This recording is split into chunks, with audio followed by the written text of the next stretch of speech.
Fast cars have defined the rock and roll lifestyle since the inception of this musical genre. Therefore, it's no surprise that the Rolling Stones guitarist, Keith Richards, was drawn to the Ferrari Dino 246 GT, one of the greatest sports cars of the 20th century.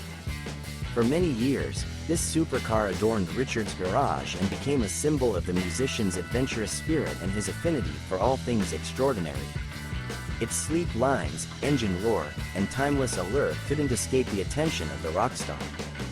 Keith Richards personally owned this car for almost a decade before deciding to sell it. This brilliantly balanced machine comes equipped with a 2.4-liter V6 engine producing 195 horsepower and a 5-speed manual gearbox.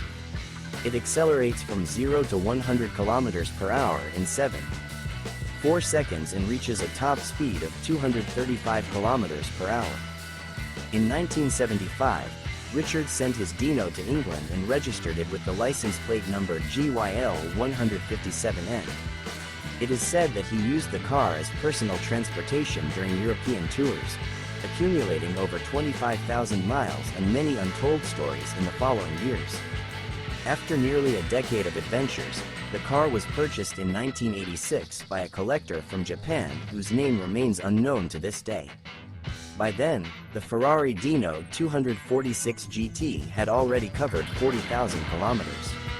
In 2014, the supercar changed hands again and was acquired by another musician, Liam Howlett, the founder and performer of the British EDM group The Prodigy.